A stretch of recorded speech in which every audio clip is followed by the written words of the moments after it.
Mark Rogers TV and Last Word on Sports, starting a series where we're going through every college football team in the country and running down the quarterback situation heading into spring practice. And why not start at the top? If you're going to start a series, go with number one, go with the defending national champion, Alabama Crimson Tide in this case, for a third consecutive season, replacing a starter. So, of course, A.J. McCarron going back to 2014, Blake Sims, Jake Coker, who's going to be the starter here in 2016. So to help us out, we bring in Stephen M. Smith of Touchdown Alabama. Stephen, thanks so much for joining us as always, sir.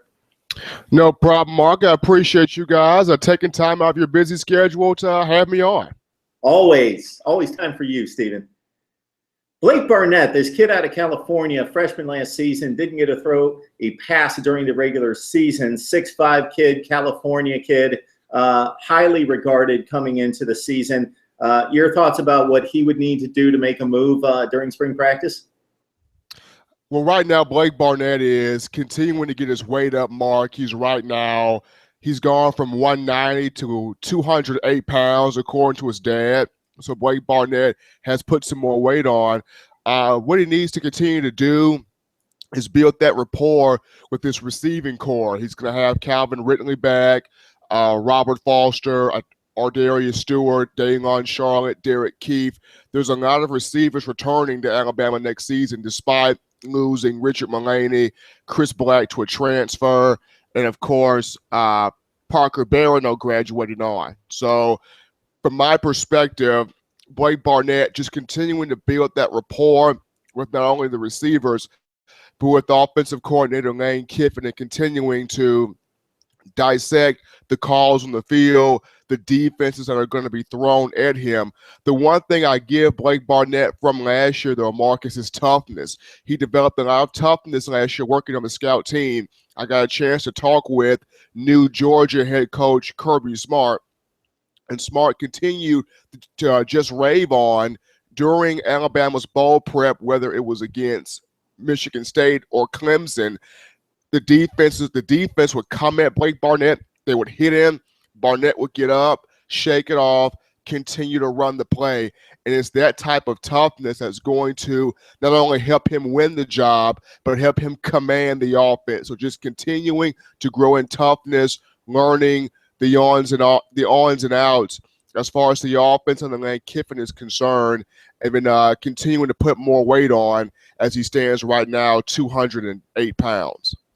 Yeah, and that's a good point. It's one thing to run the scout team at certain places, but when you run it at Alabama against the best defense in the country, then even though they can't haul off and just knock you all around, you get a look at how difficult it could be, what the gold standard is in facing a defense and trying to move the football. David Cornwell, similar situation coming into a sophomore campaign out of Oklahoma. Your thoughts about Cornwell, his development, and what you know at this point? David Cornwell right now is continuing to improve. I know he sent out a tweet via social media a couple of months ago stating that he's not leaving. He's going to stay here, battle, and be a part of this program. And what many people forget, David Cornwell and Jacob Coker actually came together. David Cornwell, the early enrollee, he came January of 2014. Jacob Coker didn't come to Alabama until that May of 2014. So Cornwell was more so the early enrollee, 6'5", 240 pounds when he came in. Cornwell now at 6'5", 221 pounds. The idea for David is going to be ball placement, Mark. That's the one thing I see with him. He's got to be able to place balls directly on the hands of these receivers, leading these guys in stride. A lot of times last season during spring ball, during fall practice, you would see Cornwell's ball placement spotty. He would have some passes that were right there in stride. He would overthrow guys. He would underthrow guys. It was not a consistent mark with him. So in getting the ball placement in line, that will be the question for David Cornwell. He's got the size. He's a dual threat guy, can move. The knee that he hurt, his left knee that he hurt during his senior year at Norman North High School completely well, so he can move. It just goes back to the ball placement. Can he target guys consistently, leading them in stride?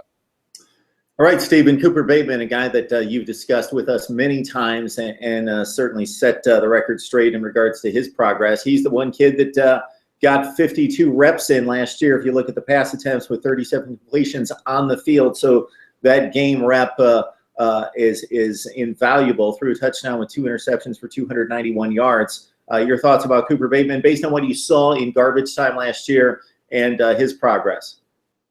Cooper Bateman's got some wheels on him. That young man can fly. He's got some wheels. He's got a lot of footwork.